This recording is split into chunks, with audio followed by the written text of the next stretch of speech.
आयत कहने के बाद पौलुस कहता है इन बातों से एक दूसरे को शांति दिया करो।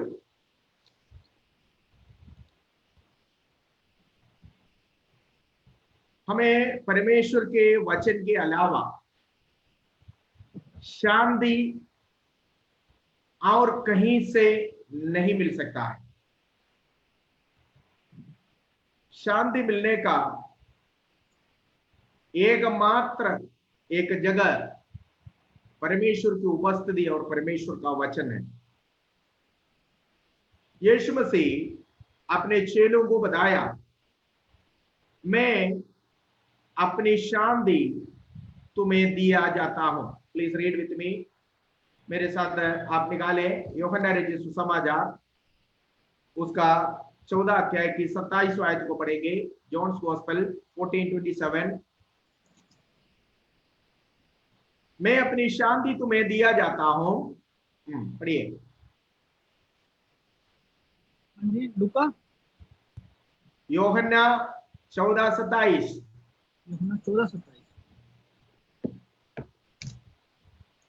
यूहन्ना 14:27। मैं तुम्हें शांति दे जाता हूँ, अपनी शांति तुम्हें देता हूँ। मैं अपने शांति तुम्हें देता हूँ। जैसे संसार देता है मैं तुम्हें नहीं देता। जैसे संसार देता है वैसा नहीं है मैं जो शांति तुम्हें देता हूं। प्रभु यीशु मसीह इस संसार से अपने चेलों से अलग होने से पहले चेलों को बताया, मैं अपने शांति तुम्हें दिया जाता हूं, मैं अपने शांति तुम्हें देकर जाता हूं। वो जैसे ये संसार देता है इस प्रकार नहीं है। ये संसार जो शांति देता है उसकी एक परिमिति है। ये संसार देने वाला खुशी, ये संसार देने वाला शांति वो थोड़ी देर का है, लेकिन परमेश्वर जो हमें शांति देता है वो शांति थोड़ी देर का नहीं है, बल्कि वो अविनाशी शांति है। फिलिपियों की पत्री 4:7 में प्रेरित पौलुस कहता है, परमेश्वर की शांति जो समझ से बिल्कुल परे है तुम्हारे मनों को और विचारों को मसीह यीशु में स्थिर रखेगा। पढ़िए फिलिपियों की पत्री 4:7। पर परमेश्वर की शांति,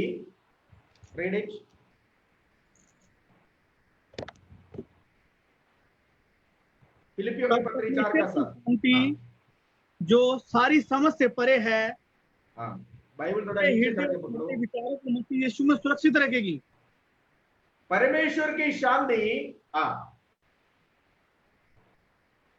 जो सारी समझ से परे है, जो सारी समझ से परे है, तुम्हारे हृदय तुम्हारे हृदय और तुम्हारे विचारों को मसीह यीशु में सुरक्षित रखेगी। तुम्हारे हृदय और विचारों को मसीह यीशु में सुरक्षित रखेगी। ये परमेश्वर की शांति की खासियत है। परमेश्वर जब हमें शांति देता है और वो शांति हमारे मनों को और हमारे विचारों को, हमारे मन की विचारों को कहना उचित बात है, हमारे मन की विचारों को मसीह यीशु में सुरक्षित रखेगा। मन भटकाऊ होते हैं, कई बार मन भटक जाते हैं, मन में अशांति भर जाता है, लेकिन परमेश्वर का वचन प्रेरित पौलुस के द्वारा फिलिपिया के कलीसिया के लिए जब पौलुस ने पत्री लिखा, पौलुस ने कहा, मसीह यीशु का शांति तुम्हारे मनों को और तुम्हारे विचारों को मसीह यीशु में सुरक्षित रखेगा। थिस्सलुनीकियों के लिए जब वही पौलुस ने पत्री लिखा है, पौलुस ने कहा, इन बातों से तुम एक दूसरे को तसल्ली दिया करो, शांति दिया करो। इन बातों से, परमेश्वर की वचन से, परमेश्वर की वचन से एक दूसरे की तसल्ली दिया करो, शांति दिया करो। संसार में जो बातें जो घटनाएं देखते हैं, हम सुनते हैं, वो हमें कभी शांति नहीं दे सकता है। लेकिन परमेश्वर के लोगों के लिए, परमेश्वर की संतानों के लिए शांति मिलने का एकमात्र एक जगह प्रभु के वचन है। परमेश्वर के वचन पर विश्वास करने वालों को, परमेश्वर के वचन को पढ़ने वालों को परमेश्वर के वचन के द्वारा शांति या तसली प्रदान किया गया है। सी एक बहुत बड़ा आशा है। नंबर 16 और 17 आयत में, थिस्सलुनीकियों की पत्री 4 और 17 आयत में पौलुस विश्वासियों का सबसे बड़ा आशा का खुलासा कर रहा है। सबसे बड़ा आशा क्या है, हमारा सबसे बड़ी होप क्या है, उसके बारे में लिखा हुआ है, प्रभु आप स्वर्ग से उतरेगा। क्योंकि प्रभु आप ही स्वर्ग से उतरेगा, प्रभु आप स्वर्ग से जब उतरेगा, उस समय ललकार होगी, और प्रधान दूत का शब्द सुनाई देगा, और प्रधान दूत का तुरही फूकी जाएगी, और परमेश्वर की तुरही फूकी जाएगी, या परमेश्वर की तुरही फूकी जाएगी, और जो मसीह यीशु में मरे हैं, जो मसीह यीशु में विश्वास कर सोए हैं, वे पहले जी उठेंगे। वे पहले जी उठेंगे। देखिए, संसारिक जीवन मौत के साथ समाप्त हो जाता है, लेकिन परमेश्वर के संतानों का जीवन, परमेश्वर की संतानों के लिए ये शारीरिक जीवन अंत नहीं है, बल्कि ये शारीरिक जीवन के बाद उनका एक आनंद जीवन भी है। दुनिया और दुनिया के लोगों की आशा केवल इस संसार की जीवन में है, लेकिन पौलुस कहता है हम केवल इसी संसार में आशा नहीं रखे हुए हैं। यदि हम केवल इस संसार पर और संसार की वस्तुओं पर आशा रखे हैं, हम सबसे अधिक अभागा लोग होंगे। तो हमारा आशा इस संसार में मौत के साथ समाप्त नहीं होता है। हमारा जीवन यहाँ पर इस संसार में मौत के साथ समाप्त नहीं होते हैं, बल्कि केवल एकमात्र एक किताब जो लाइफ आफ्टर डेथ के बारे में कहता है, मृत्यु के बाद के जीवन के बारे में कहने वाला एकमात्र एक किताब जो है वो परमेश्वर का वचन, धर्मशास्त्र, बाइबल है। यहाँ पर परमेश्वर के लोगों के लिए एक बहुत बड़ी आशा दिया गया है। हम जो मसीह पर विश्वास कर इस सांसारिक जीवन को छोड़ा है, इस सांसारिक जीवन को समाप्त किया है, हम प्रभु के आगमन की तुरही जब फूकी जाएगी, प्रभु के आगमन की प्रतीक्षा करने वाले लोग, वे भी इससे पहले मर भी गया तो भी वो जी उठेगा। यूहन्ना रचित सुसमाचार में 11 अध्याय में यीशु मसीह बथानिया के मार्ता और मरियम के घर में आया। उनके एकलौता भाई मर गया, 4 दिन हो गया, लेकिन वो दुख की खबर सुनकर यीशु जब वहां पर आया, मार्था ने आकर यीशु से कहा, गुरु यदि तू यहां पर होता तो मेरा भाई नहीं मरता। प्रभु ने उसके जवाब में उसको कहा, मैं पुनरुत्थान और जीवन हूं, पुनरुत्थान और जीवन में ही हूं। जो कोई मुझ पर विश्वास कर मरेगा, यदि वो मरेगा तो भी जी उठेगा।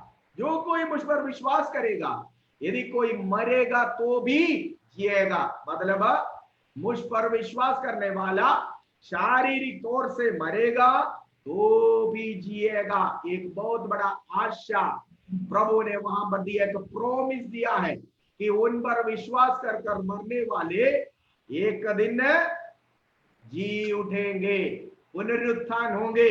पौलुस प्रेरित यहां पर थिस्सलुनीकियों की पत्री में कहता है कि प्रभु आप स्वर्ग से उतरेगा, उस दिन ललकार होगा, प्रधान दूत की शब्द सुनाई देगा, परमेश्वर की तुरही फूकी जाएगी। उस समय प्रभु पर आसरा कर प्रभु पर विश्वास कर आमीन, प्रभु पर आशा कर उनके जीवन काल में जिन्होंने प्रभु को नहीं देखा, जिन्होंने प्रभु की जो है प्रभु को आमने सामने नहीं देखा, लेकिन उन पर विश्वास करके मरे हुए संत लोग मृतकों में से जी उठेगा, मृतकों में से जी उठेगा। मतलब ये सांसारिक जीवन से हमारा जीवन समाप्त नहीं होता है, ये सांसारिक जीवन हमारे शारीरिक मौत के साथ देते भी खत्म हो जाता है, लेकिन एक भक्त का, एक परमेश्वर का धर्मियों का, परमेश्वर के संतानों का, परमेश्वर के भक्तों का जीवन शारीरिक या सांसारिक जीवन से समाप्त नहीं होता है, बल्कि एक अविनाशी आशा है। इसकी सबूत क्या है? अगर हम उसी के साथ जी उठेंगे, इसकी सबूत क्या है? कुरिन्थियों की पत्री में आइए, पहला कुरिन्थियों की पत्री उसका 15वीं अध्याय का 23वें आयत को पढ़ेंगे। सबूत वहां पर दिया हुआ है, पहला कुरिन्थियों की पत्री 15। परंतु हर एक अपनी अपनी बारी से पहला फल मसीह, फिर मसीह के आने पर उसके लोग। पहला फल मसीह, फिर मसीह के आने पर मसीह के लोग। देखिए, मसीह पुनरुत्थान किया, मसीह मृतकों में से जी उठा, इसकी गवाह क्या है? स्वर्गदूतों ने यह गवाही दिया, आकर देखो, जिस जगह में उसको रखा उसकी खबर को आकर देखो। स्वर्गदूत ने कहा स्त्रियों से जो खबर के पास पहुंचा, यीशु का खबर आज भी दुनिया के लिए गवाही देते हुए खुला पड़ा हुआ है। ये खबर कहता है कि जो जिसको इसके अंदर रखा था उसको हम इस कब्र में कब्जा कर नहीं रख सका, वो इस कब्र में से जी उठा, वो मृत्यु के ऊपर जयवंत पाया, वो मृत्यु के ऊपर जय पाकर इस कब्र से निकला है। यीशु का खबर खुला पड़ा हुआ है, स्वर्गदूत ने उसकी गवाही दिया, चेलों ने इसकी गवाही दिया। अभी कुरिन्थियों की पत्री में पौलुस कहता है, 20वें आयत को पढ़िए, पहला कुरिन्थी 15 का 20, मृतकों में से पहला होकर यीशु मसीह जी उठा, इसके बाद अंत होगा। उस समय वे सारी प्रधानता और सारा अधिकार 20 पहला कुरिन्थी 15 का 20। परंतु सचमुच मसीह मुर्दों में से जी उठा है, और जो सो गए हैं उनमें वह पहला फल है। जो सो गया है उनमें पहला फल होकर यीशु मसीह जी उठा।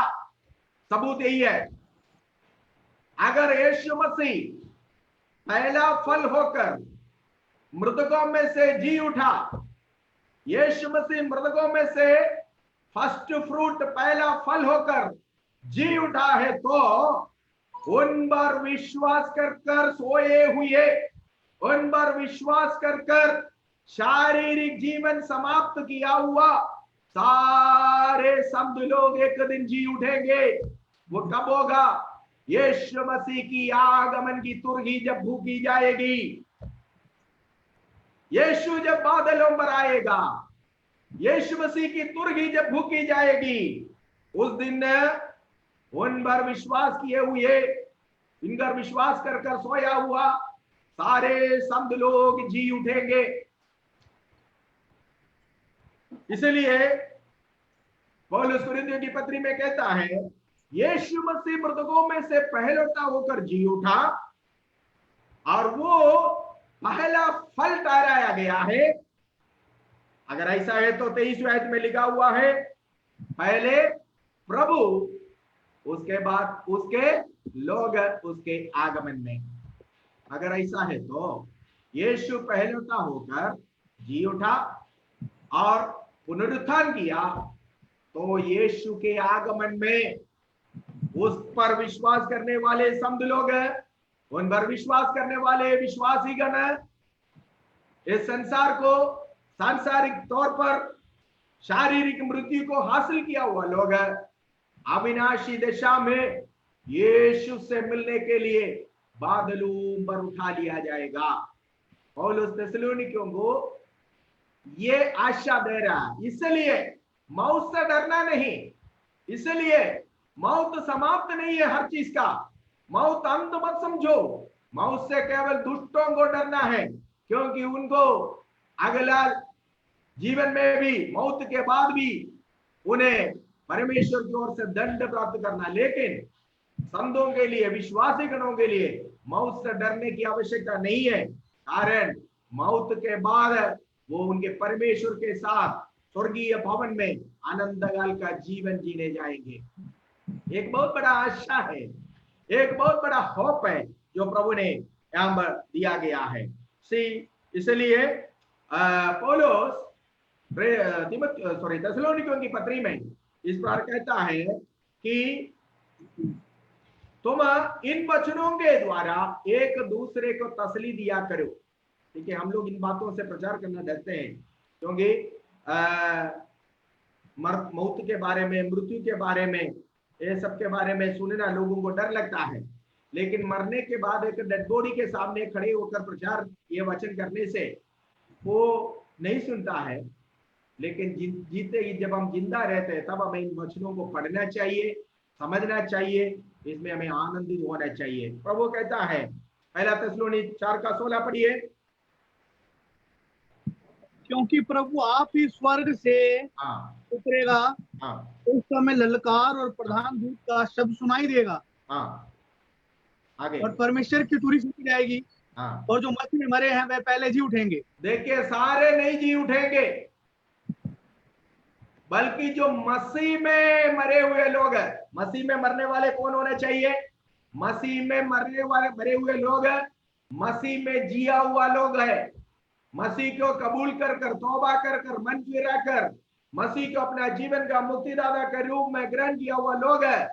जो लोग मसीह में चले हुए लोग है, जिन्होंने मसीह को ग्रहण किया, मसीह को अपनाया हुआ लोग है, मसीह में जीवन बिताया हुआ लोग है, शॉर्ट में वे लोग है जो मसीह में जीवन बिताए, वे लोग जी उठेंगे। सब लोग नहीं जी उठेंगे मसीह की आगमन में।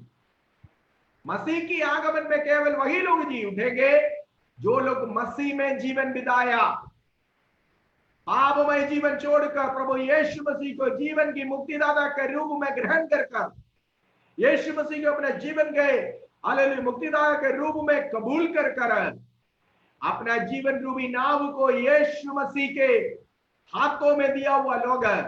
यीशु जिसकी जीवन का कर्ता और स्वामी रहा, वे लोग है मसीह में जीवन बिताए हुआ लोग है, मसीह के आगमन में जी उठेंगे। उसके बाद फिर जो हम बचे रहेंगे, मतलब जो हम लोग उस समय तक मौत को नहीं चखा, उस समय तक मृत्यु को पाया नहीं है, शारीरिक तौर से ना मरे, वे लोग उनको क्या होगा? वे लोग 17वें आयत को पढ़ेंगे। जो बचे रहेंगे उनके साथ बादलों पर उठा लिए जाएंगे। देखो, मसीह पर विश्वास कर मरे हुए लोगों के लिए भी ये आशा का वचन है, शांति का वचन है। मसीह पर विश्वास कर अभी भी जीवित रहने वाले लोगों के लिए भी ये आशा का खबर है। कारण क्या है? हम जो बचे रहेंगे, हम जो बचे हुए हैं, हम जो उस दिन तक मौत को नहीं चके या चकेंगे, वे रूपांतर होकर बदल कर वे बादलों में, हवा में उठा लिया जाएंगे। देखा, क्योंकि प्रभु बादलों में अपने कलीसिया को लेने के लिए आएगा। प्रभु अपने कलीसिया को लेने के लिए, अपने संतों को लेने के लिए बादलों में आएगा। उस समय प्रभु पर विश्वास कर मरे हुए संत लोग जी उठेंगे। उनके लिए बहुत बड़ी आशा की, एक बहुत बड़ी शांति की बात है ये कि हम अविनाशी दिशा में जी उठेंगे। दूसरा, प्रभु पर विश्वास कर जिंदा रहने वाले लोगों के लिए भी ये आशा है। वो क्या है? आशा कि हम रूपांतर, यद्यपि हम ना मरेंगे, बल्कि हम इस शारीरिक जीवन, ये सांसारिक शरीर को छोड़कर एक पुनरुत्थान शरीर प्राप्त कर हम बदल कर प्रभु से मिलने के लिए हम बादलों में उठा लिया जाएंगे। और कहता है हम बादलों में उठा लिया जाएंगे, इस प्रकार हम हमेशा प्रभु के संग रहेंगे। देखा, तो हमेशा प्रभु के संग रहने का मतलब है शारीरिक जीवन से हमारा जीवन समाप्त नहीं होता है, बल्कि ये शारीरिक जीवन के बाद एक पुनरुत्थान जीवन भी है। पुनरुत्थान किया हुआ प्रभु अपने संतों को भी पुनरुत्थान कराकर अपने संग लेगा, और पुनरुत्थान पाया हुआ लोग पुनरुत्थान किया हुआ प्रभु के साथ आनंद काल जिएंगे। इसको कहते हैं हालेलुया, आनंद काल का जीवन, जिसको देने के लिए प्रभु ने आया है। परमेश्वर अपने प्रिय पुत्र को इस प्रकार का आनंद जीवन देने के लिए, आनंद काल का जीवन देने के लिए प्रभु ने अपने पुत्र को इस संसार में भेजा था। पहला कोरिन्थियों की पत्री में उसका 15वीं आयत में हम लोग फिर से आएंगे। 15वीं आयत में पौलुस उसके बारे में ज्यादा खुलासा करता है। पौलुस कहता है 15वीं अध्याय का 52 आयत को पढ़ेंगे, 51 आयत को पढ़ेंगे, 52। हाँ जी, 51, 52, 53, पहला कोरिन्थी 15वीं आयत का। देखो मैं तुमसे भेद की बातें कहता हूँ, हम सब नहीं सोएंगे परंतु सब बदल जाएंगे। और यह क्षण भर में पलक मारते ही अंतिम तुरही फूंकते ही होगा, क्योंकि तुरही फूंकी जाएगी और मुर्दे अविनाशी दशा में जी उठेंगे और हम बदल जाएंगे। क्योंकि अवश्य है कि यह नाशवान देह। देखिए पौलुस कहता मैं तुमसे एक भेद की बात कहता हूं, एक राज की बात कहता हूं। वो भेद की बात क्या है कि हम सब एकदम से नहीं सोएंगे, बल्कि अंतिम तुरही फूंकी जाएगी, और पलक मारते ही प्रभु की तुरही, अंतिम तुरही जब फूंकी जाएगी, उस समय परमेश्वर, जब थिस्सलुनीकियों की पत्री 4:16 के अनुसार परमेश्वर आप जब स्वर्ग से उतरेगा, उस दिन अंतिम तुरही, परमेश्वर की तुरही फूंकी जाएगी। परमेश्वर का प्रधान दूत का शब्द सुनाई देगा। ये शब्द क्या होगा? हे मेरे लोगों यहां पर आओ। इस तरह परमेश्वर के तुरही फूंकी जाएगी। उस समय मरे हुए प्रभु पर विश्वास कर परमेश्वर के वचन के अनुसार, परमेश्वर के व्यवस्था के अनुसार जीवन बिताया हुआ, मसीह में सोया हुआ, मसीह में जीवन बिताकर मसीह में सोया हुआ संत लोग जी उठेंगे, अविनाशी दशा में जी उठेंगे। और जो बचे हुए हैं वे पलक मारते ही रूपांतर होकर क्या करेंगे? वे बदल जाएंगे, और वे भी हवा में प्रभु से मिलने के लिए उठा लिया जाएगा। यही है परमेश्वर अपने कलीसिया को दिया हुआ सबसे बड़ी आशा। तो ये शरीर अगर कोरोना से या फिर अन्य किसी बीमारी से या फिर अन्य कोई हादसे से अगर संसार में नाश हो भी गया, हमें चिंता करने की, दुख का कोई कारण नहीं है, क्योंकि ये शरीर लेकर कभी हम स्वर्ग राज्य में प्रवेश नहीं कर सकता है। उसका 50वां आयत पढ़ेंगे, पहला कोरिन्थियों की पत्री 15 का 50 पढ़िए। मांस और लहू स्वर्ग राज्य का वारिस नहीं होगा। पढ़िए 15 का 50। हे भाइयों, मैं ये कहता हूँ कि मांस और लहू परमेश्वर के राज्य के अधिकारी नहीं हो सकते, और ना नाशवान अधिकार अविनाशी का अधिकारी हो सकता है। मांस और लहू, हमारे ये शरीर समेत हम स्वर्ग में नहीं जा सकता, इसलिए ये शरीर को यहाँ पर ज्यों का त्यों होना बहुत जरूरी है। ठीक है, ये मिट्टी में मिट्टी बन जाएगा, ज्यों का त्यों हो जाएगा, लेकिन उससे समाप्त नहीं होता है, बल्कि परमेश्वर उस मिट्टी से जो ज्यों का त्यों हो गया, परमेश्वर एक अविनाशी शरीर को उत्पन्न करेगा और वो अविनाशी शरीर प्राप्त कर कर हम प्रभु से मिलने के लिए बादलों में उठा लिया जाएगा। थिस्सलुनीकियों की पत्री में 4:16 में पौलुस कहता है इसी प्रकार हम हमेशा प्रभु के साथ होंगे। ये हमेशा प्रभु के साथ कैसे हो सकता है? Praise God. प्रभु यीशु मसीह ने इसका जिक्र यूहन्ना की इंजील उसका 14 अध्याय में प्रभु ने कहा है, मैं तुम्हारे लिए जगह तैयार करने जा रहा हूं। पढ़िए उसका 14 अध्याय का यूहन्ना 14 का 1 से लेकर कुछ आयतों को पढ़िए। यूहन्ना 14 1 से लेकर कुछ आयतों को पढ़िए। तुम्हारा मन व्याकुल ना हो, परमेश्वर पर विश्वास रखो और मुझ पर भी विश्वास रखो। तुम्हारा मन व्याकुल ना हो, परमेश्वर पर विश्वास रखो और मुझ पर भी विश्वास रखो।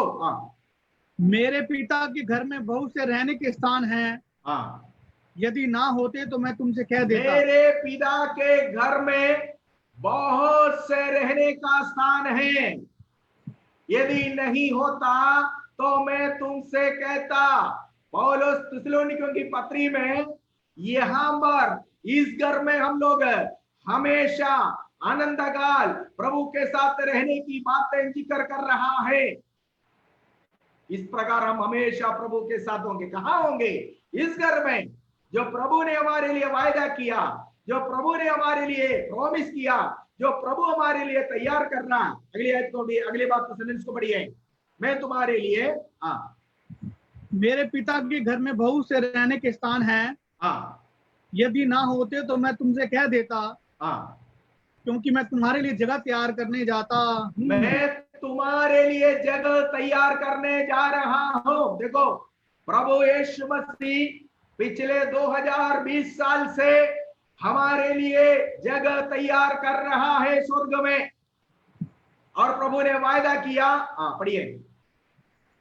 और यदि मैं जाकर तुम्हारे लिए जगह तैयार करूं, तो फिर आकर तुम्हें अपने यहाँ ले जाऊंगा, कि जहां मैं रहूं वहां तुम भी रहो। देखो, जब मैं तुम्हारे लिए जगह तैयार करूंगा, उस दिन मैं वापस आऊंगा और मैं तुम्हें ले जाऊंगा, और जहां मैं रहूंगा वहीं पर तुम भी रहोगे। देखा, दुनिया का कोई भी स्वामी ने आज तक अपने दासों को अपने साथ तो बिठाएंगे कर कोई वायदा नहीं किया, कोई प्रॉमिस नहीं किया।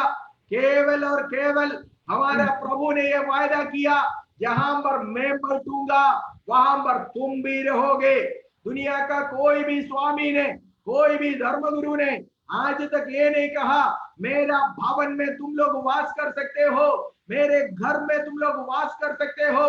लेकिन यीशु ने कहा, मैं तुम्हारे लिए एक जगह तैयार करने जा रहा हूं। उस घर का निर्माण पूरा होने के बाद मैं तुम्हें लेने के लिए आऊंगा, तुम भी वहीं पर मेरे साथ उसी घर में रहेगा, मेरे साथ उसी घर में रहेगा, मेरे साथ तुम बैठोगे, मेरे साथ तुम रहोगे। कितने बड़ी आशा की बात है। पौलुस कहता है, तुम लोग इन बातों से एक दूसरे को तसल्ली दिया करो, इन बातों से, इन वचनों से एक दूसरे को तसल्ली दिया करो कि हमारा प्रभु हमारे लिए एक घर तैयार करने गया है। उस घर का निर्माण अभी हो रहा है, पूरा होते ही वो प्रभु वापस आएगा और हमें उस घर में ले जाएंगे, और हम भी उसी घर में रहेंगे, वह जहां पर वो रहेगा। हालेलुया। यही है सबसे बड़ी आशा, यही है सबसे बड़ी शांति की बात है।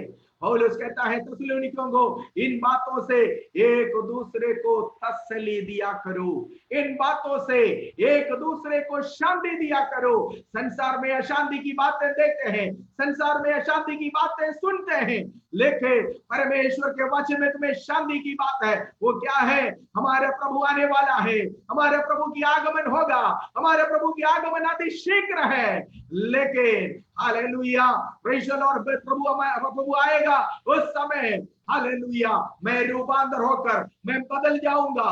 और यदि मैं उस दिन तक मरा नहीं है तो मैं जरूर रूपांतर होकर बादलों में मेरे प्रभु से मिलने के लिए उठा लिया जाएगा। यदि मैं उससे पहले मर गया तो हालेलुया मिट्टी में से परमेश्वर की तुरही की आवाज सुनकर मैं हालेलुया उन तमाम संतों के संग हालेलुया मैं पुनरुत्थान होकर जी उठकर मेरे प्रभु से मिलने के लिए बादलों में हवा में उठा लिया जाएगा। पौलुस कहता है एक दूसरे को इन वचनों के द्वारा तसल्ली दिया करो। हालेलुया एक अविनाशी आशा हमारे लिए रह गया है कि क्या है हमारी आशा? हमारे प्रभु आएगा कष्टों से नष्टों से दुखों में से बीमारियों से वायरसों से कीटाणुओं से भरा हुआ इस संसार से हालेलुया ये सांसारिक हालेलुया शरीर को छोड़कर हालेलुया हम एक अविनाशी शरीर जिसके ऊपर मृत्यु का अधिकार नहीं होगा, जिसके ऊपर बीमारी का अधिकार नहीं होगा, जिसके ऊपर कीटाणुओं का अधिकार नहीं होगा, जिसके ऊपर मौत का अधिकार नहीं होगा, जिसके ऊपर शैतान का अधिकार नहीं होगा हालेलुया जिसके ऊपर पाप का अधिकार नहीं होगा, ऐसा एक अविनाशी शरीर प्राप्त कर हम प्रभु से हालेलुया मिलने के लिए हम बादलों में हवा में उठा लिया जाएगा और हम हमारे प्रभु के साथ उस घर में उस अविनाशी घर में हालेलुया आनंद काल हम हमारे प्रभु के साथ रहेंगे। एक दूसरे को इन वचनों के द्वारा तसल्ली दिया करो। Hallelujah praise the Lord. प्रभु ने कहा मैं तुम्हारे लिए जगह तैयार करने जा रहा हूं। Hallelujah praise the Lord. प्रभु आएगा। प्रभु आने का क्या हालेलुया आमीन सबूत है, क्या उम्मीद है कि प्रभु आएंगे। हालेलुया यीशु मसीह की स्वर्गारोहण के समय में स्वर्गदूतों ने ये घोषणा किया है। प्रेरितों के पुस्तक में आइए, प्रेरितों के पुस्तक पहला अध्याय का 11वीं आयत को पढ़ेंगे। प्रेरितों के पुस्तक 11वीं अध्याय का पहला अध्याय का 11वीं आयत प्रेरितों के पुस्तक 1 का 11 पढ़िए।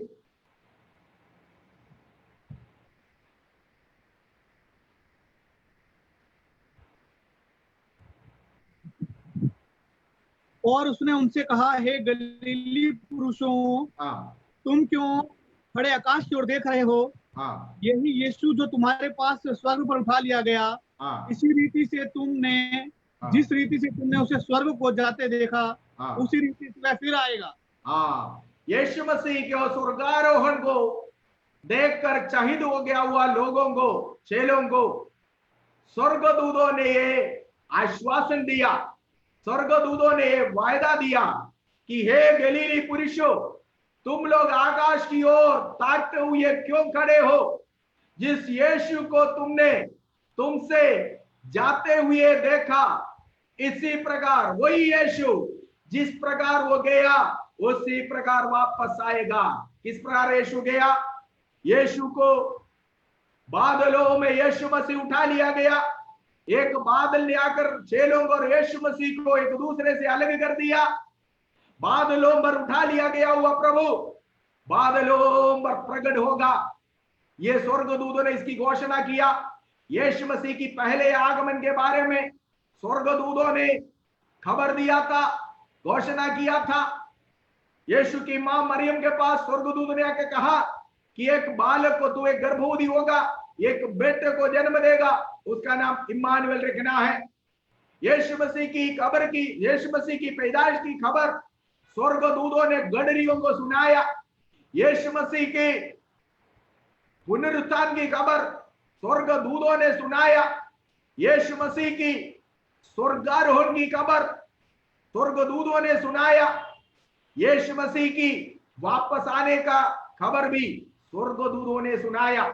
अगर यीशु मसीह के जन्म से लेकर स्वर्गारोहण तक सारे बातें जो स्वर्गदूतों ने कहा अगर वो पूरा हो गया तो यीशु मसीह की वापस आने का, यीशु मसीह का पुनरागमन का, यीशु मसीह का द्वितीय आगमन का खबर जो स्वर्गदूत ने सुनाया वो भी पूरा हो जाएगा।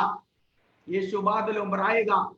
जैसे स्वर्गदूत ने कहा जिस यीशु को तुमने जाते हुए देखा जैसे वो गया वैसे वापस आएगा। मतलब वो बादलों में गया, बादलों में वापस आएगा। उसके बारे में है पौलुस हालेलुया थिस्सलुनीकियों की पत्री में लिखा है इसी प्रकार हम उनसे मिलने के लिए बादलों में हवा में उठा लिया जाएगा। बादलों में प्रकट होने वाला प्रभु अपने कलीसिया को बादलों में उठा लिया जाएगा। कलीसिया तैयार रहे, प्रभु हमारे लिए एक अविनाशी घर तैयार कर रहा है। इस संसार की बातें सुनकर हमारा मन को कच्चा नहीं करना है, हालेलुया, शांति से नहीं भरना है। परमेश्वर का वचन कहता है इन वचनों के द्वारा तुम एक दूसरे को शांति दिया करो। प्रभु हमारे लिए एक अविनाशी घर तैयार कर रहा है। वो घर के बारे में प्रकाशित वाक्य उसका 22वां अध्याय का, प्रकाशित वाक्य 22वां अध्याय का उसका दूसरा आयत को जब हम पढ़ेंगे, तीसरे आयत को जब हम पढ़ेंगे, उस घर के बारे में वहां पर लिखा हुआ है। दूसरे आयत से पढ़िए। उस नगर की सड़क के बीचों बीच 21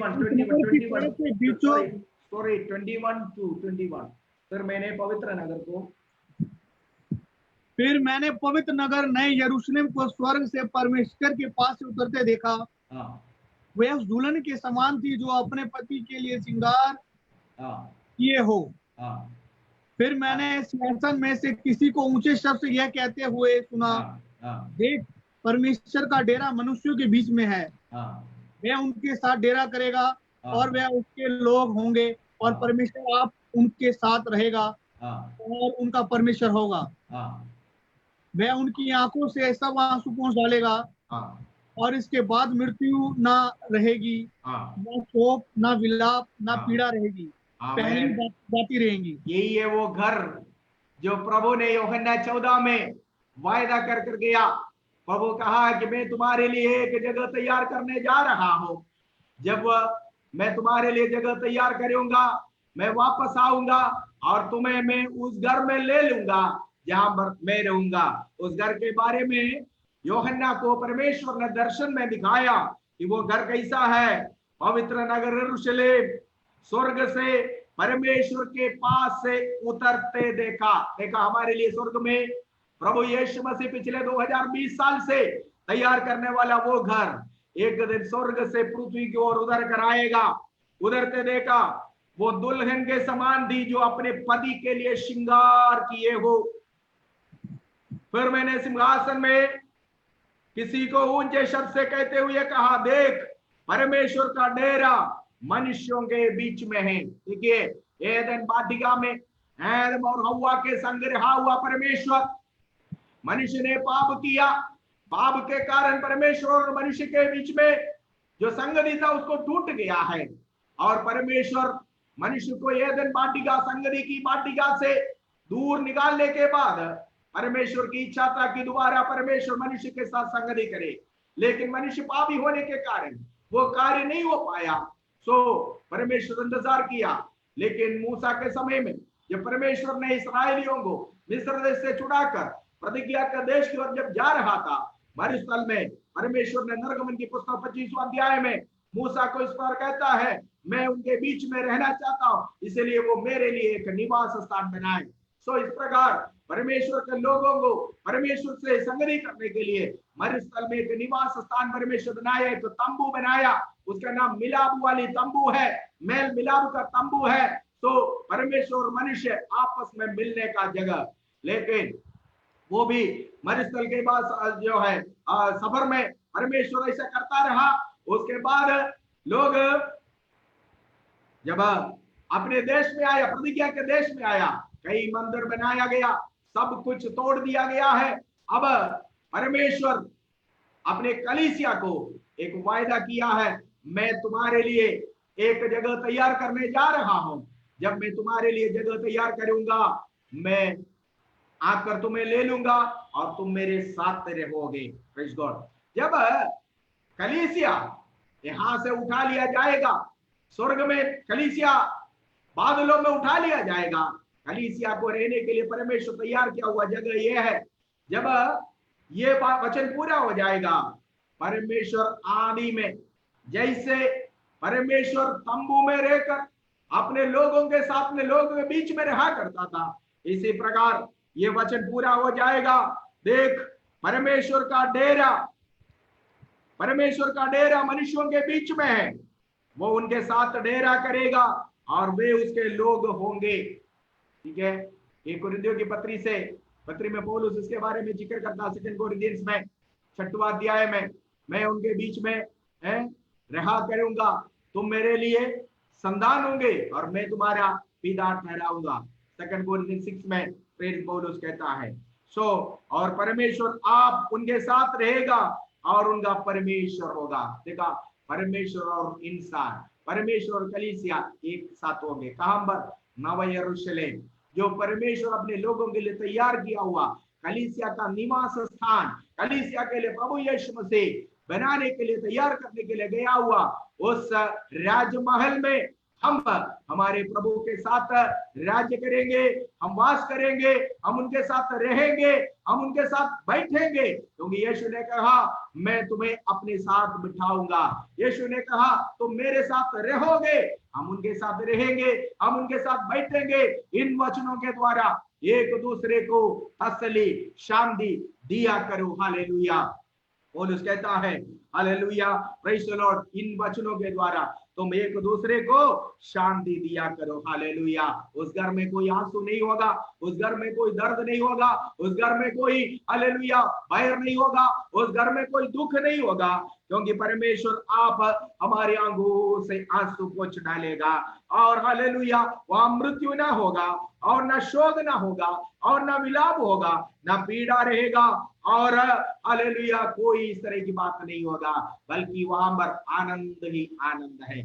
मतलब परमेश्वर हमारे लिए तैयार करने वाला जगहों में शांति ही शांति होगा, आनंद ही आनंद होगा।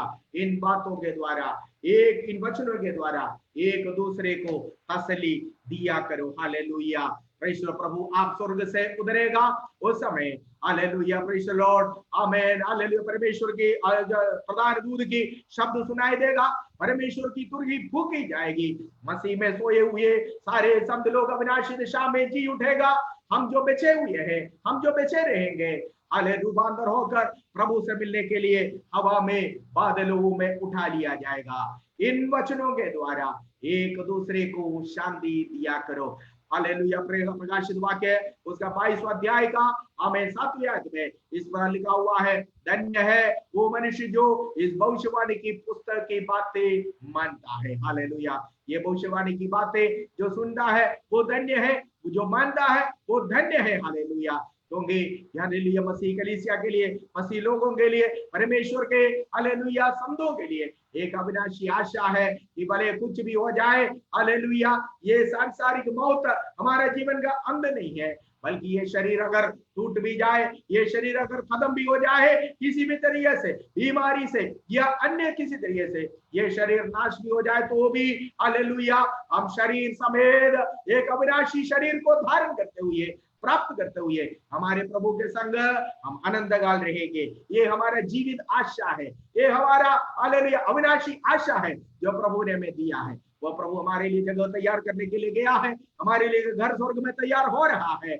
उसकी तैयारी के बाद वो प्रभु अपने वायदा के अनुसार हमें लेने के लिए अति शीघ्र बादलों पर आएगा। उसकी आगमन के बादलों में हमारे लिए प्रकट होगा। उसके आगमन में उठा लिया जाने के लिए हम अपने आप को तैयार करें। परमेश्वर वचनों के द्वारा हमें बहुतायत से आशीष दे। इन वचनों के द्वारा एक दूसरे को तसल्ली दिया करो। प्रभु आपको आशीष